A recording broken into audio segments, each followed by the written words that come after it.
Good morning everybody, I am Sarah with the trains, and this morning I'm heading off on an early walk to explore the stations of Trentham in Staffordshire.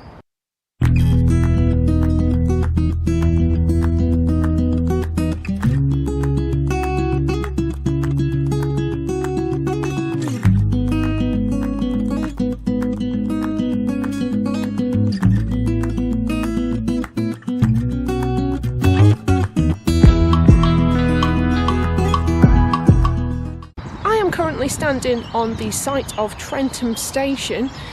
The station was opened in 1848 by the North Staffordshire Railway on their line that would run between Manchester and Stafford.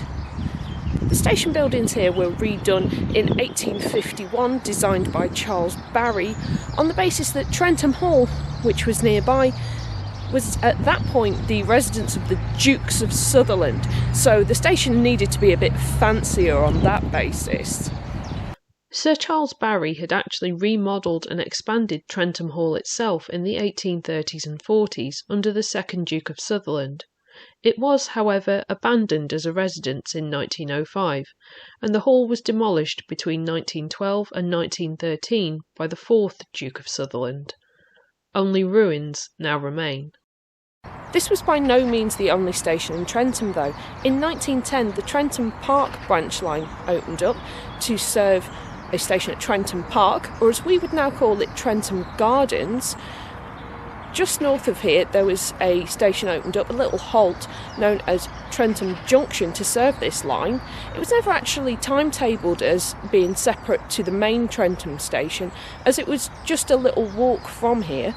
Regular passenger services on this branch were short-lived, however. They actually ceased in 1927, although excursion trains were reintroduced in 1938. The Second World War, however, put a stop to these really. Excursion trains did carry on throughout the war, but the main use of it was for goods. The Bankers' Clearing House had opened up in the Trentham Gardens ballroom to process cheques at that time, and it was mainly goods trains that used that line, although there were some excursion trains throughout the period. After the war, Trentham Park Station was renamed to Trentham Gardens in 1946, and those excursion trains did continue. However, the line, Trentham Park Station and Trentham Junction all closed in 1957. Trentham Station remained open for a little while longer, however. I know that my grandparents actually used this station in the 1950s, and it was sadly ultimately closed by you-know-who in 1964. Now, let's have a little look of what we've got remaining here at Trentham Station. As you can see, it is mainly an open green space, although, as you can probably see from the brickwork over here, we do have some station remnants. This is one of the old platforms. Going up onto here, we'll see what else there is. As you can see from the overhead wires and the track down there, the line that originally served Trentham is still very much in use, carrying passengers down to London and north to Manchester and beyond. As you can see, a lot of the platform is now very much overgrown, and it is mainly strewn with bushes that have been cut down. But I'm going to see what else I can find. It's quite something to think that the platform I'm currently standing on, as overgrown as it is, was still being used within living memory. Back down here we can still see some of the brickwork of the platform.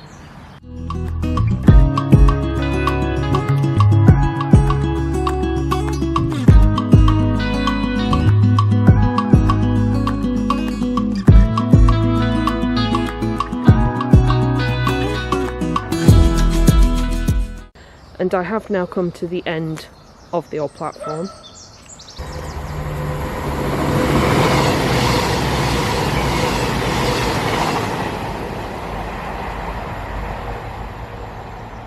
Sadly, we have now come as far as we can realistically go, as it is now all completely blocked off with trees.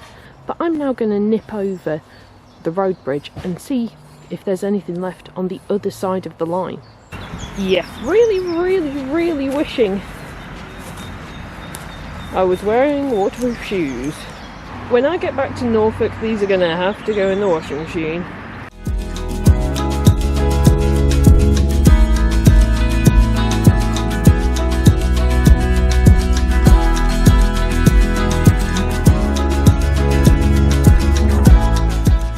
Sadly, although it did originally look like there was a footpath on this side, it is gated off, and I think that is for Network Rail access only, unfortunately.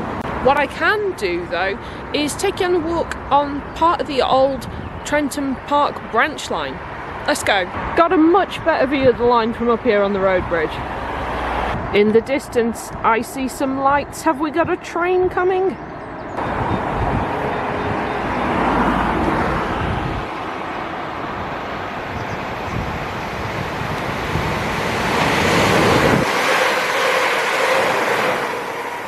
That was 350,403.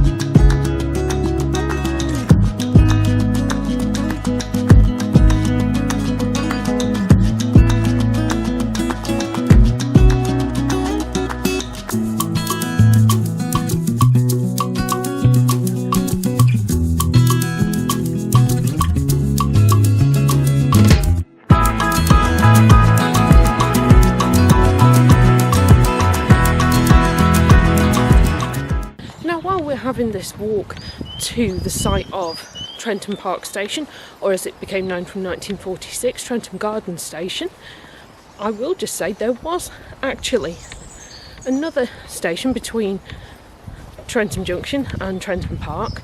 It was a little halt called Hanford Road, but it was so short-lived that I actually can't find pictures of it.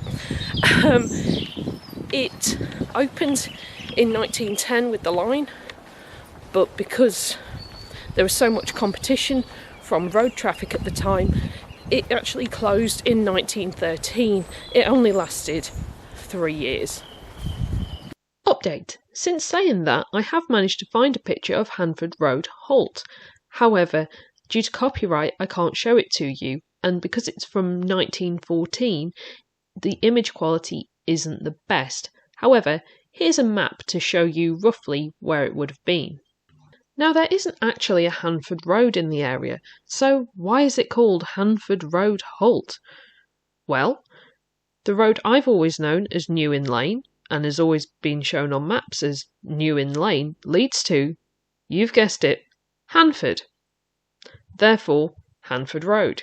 Judging by the route of the line, Hanford Road Halt would have been about here, a little to the south of where the junction of Pacific Road and New Inn Lane is now. Anyway, let's carry on our journey so I can take you to the site of what was Trentham Park Station. Werburgh Drive sits about where Trentham Park Station was.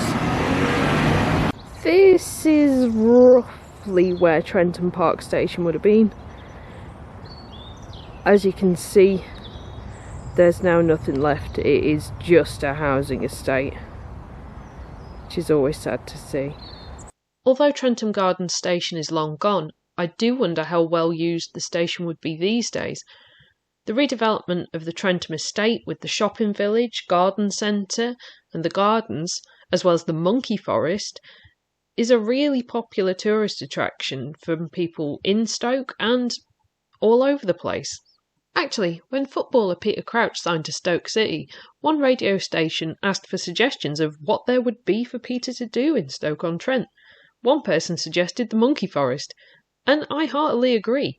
I do recommend a visit, as well as the Trentham shopping village and Trentham Gardens, and indeed the garden centre that's there. Just visit Trentham. I remember as a teenager coming to the Trentham estate because there was a pop-up ice skating rink. Unfortunately, I wasn't very good and nearly broke several bones. I far preferred the visit to Pie Minister afterwards. Minted lamb pie, peas, mash and gravy. Excellent. Now that we've been to the site of what was once Trentham Park Station, I just want to thank you for watching this journey as I explored the history of not 1, not 2, not 3, but 4 stations in my home county of Staffordshire.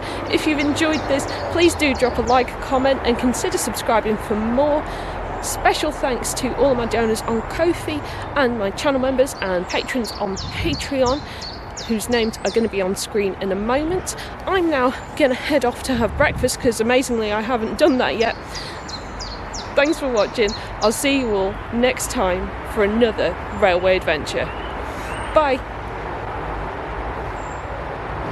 A special shout out to all of my patrons and channel members whose names are on screen right now. You really do keep this channel going, and if you'd like to become a patron, channel member, or just buy me a coffee on Ko-fi, the links to do so are in the description below.